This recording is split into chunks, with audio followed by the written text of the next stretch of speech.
Oi, aqui. Boa tarde, Bruno. Boa tarde, Braz. Meu nome é Betânia, sou do Diário do Fla. Eu gostaria de saber que tem muitos rumores, como sempre, nas janelas de transferência. Esse, agora com o chileno Pulga, procede essa informação ou é só mais um murmurinho? Assim, a gente evita falar de nome específico.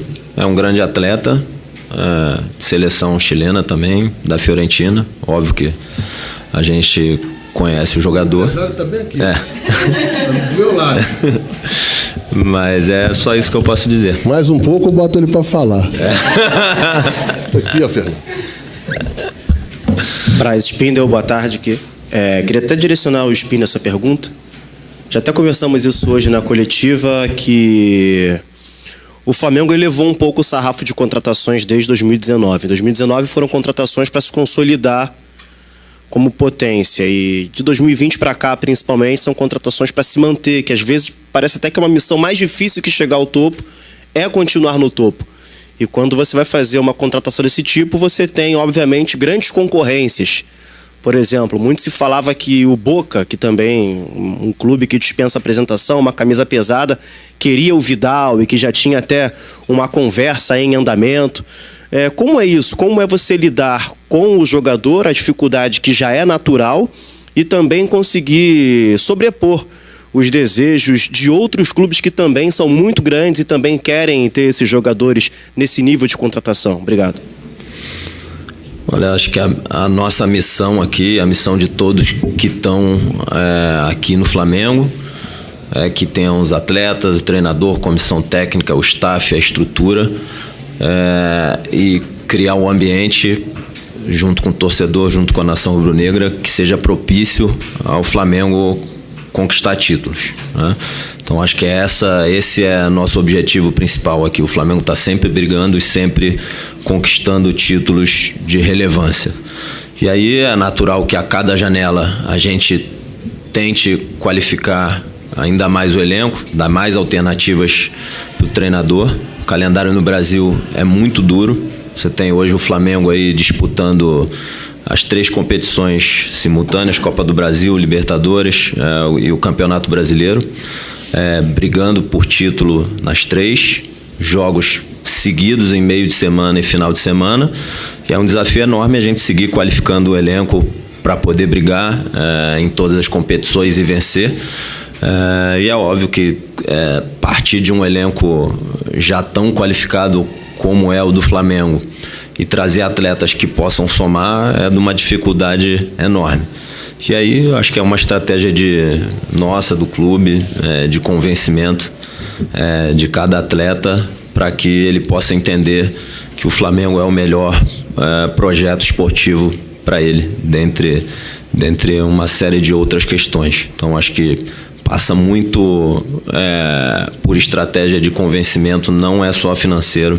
Tem uma série de outras questões que fazem com que o atleta leve e tome a decisão de vir jogar em um determinado clube, no nosso caso aqui no Flamengo, e não são decisões somente financeiras, são decisões que passam pelo atleta, pela família, pela outra parte, pelo outro clube que está na mesa também.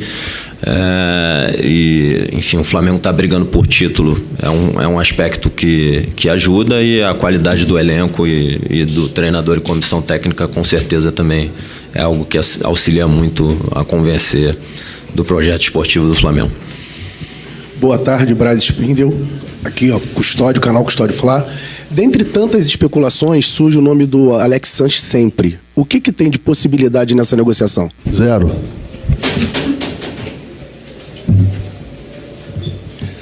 Boa tarde, Marcos, Bruno, Caio Mota, Globo Esporte.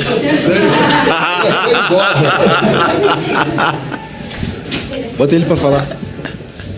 Boa tarde, Marcos, Bruno, Caio Mota, Globo Esporte. A pergunta, são 2, uma para cada, se for o caso. Uma sobre correção de rota. Parece claro que o Flamengo fez uma correção de rota ao longo do caminho. E que tipo de autocrítica ou autoanálise vocês fazem do primeiro semestre e das novas perspectivas que essa correção de rota trouxe para agora, daqui para frente? E uma lição um pouco do ano passado é que o Flamengo esticou muito a corda até o final pelas 3 competições e no final chegou com a performance e a parte física muito desgastada. Como que vocês avaliam esse ano equilibrar essa questão, analisando mês a mês, semana a semana, que chegar até o fim, se dedicando 100% por tudo, ano passado custou um preço muito caro, né? Como que vocês avaliam isso? Obrigado. Pode ir. Depois eu completo. Eu acho que quando você pergunta em relação à correção de rota, em relação à troca de técnico, à troca de comissão técnica, eu acho que teve um ponto que foi fundamental nesse processo todo, e aí cada um entende de uma maneira e a gente também não pode querer que as outras pessoas entendam da nossa, ou da mesma clareza ou transparência. Eu acho que o fato da gente não poder ir para a janela ou poder fazer as contratações no começo do ano deixou o ambiente um pouco mais estressado. A gente tentou fundamentar aqui internamente o porquê, tinha um pedido de ordem superior do presidente Landim, que estava de maneira correta, certa, de travar as contratações. A gente agora, depois de saber qual foi o final do episódio em relação ao Banco Central, é muito mais fácil você tomar as decisões. Mas a gente tinha uma situação, na época, de muita imprevisibilidade, e a gente tinha que tentar que a gente postergar essas contratações. Eu acho que isso aí foi um dos pontos, não foram todos os pontos, um dos pontos que ajudou a dar uma estressada. Eu acho que também, da mesma maneira, eu acho que a gente tem que tratar um pouco isso com naturalidade. Da mesma maneira que o Jorge Jesus deu muito certo aqui, ou deu certo, um outro vem e dá errado. E a gente tem que entender, você pode até querer ficar procurando os erros, tentando fazer uma autoanálise. Eu acho que isso é importante para algumas decisões ou umas posições mais para frente, mas o mais importante é você corrigir a rota e daqui para frente, da época ou do dia em que você detecta isso para frente. A gente entendeu que deveria fazer uma troca de comando, foi feita essa troca de comando, chegou a janela, a gente está trazendo os jogadores possíveis, e é isso. É tentar, eu falo isso 10 vezes aqui, é tentar ter um final de temporada muito melhor do que foi o começo. Isso é o que a torcida quer, todos vocês que cobrem o Flamengo, tenho certeza absoluta que querem, e a gente mais do que nunca quer também.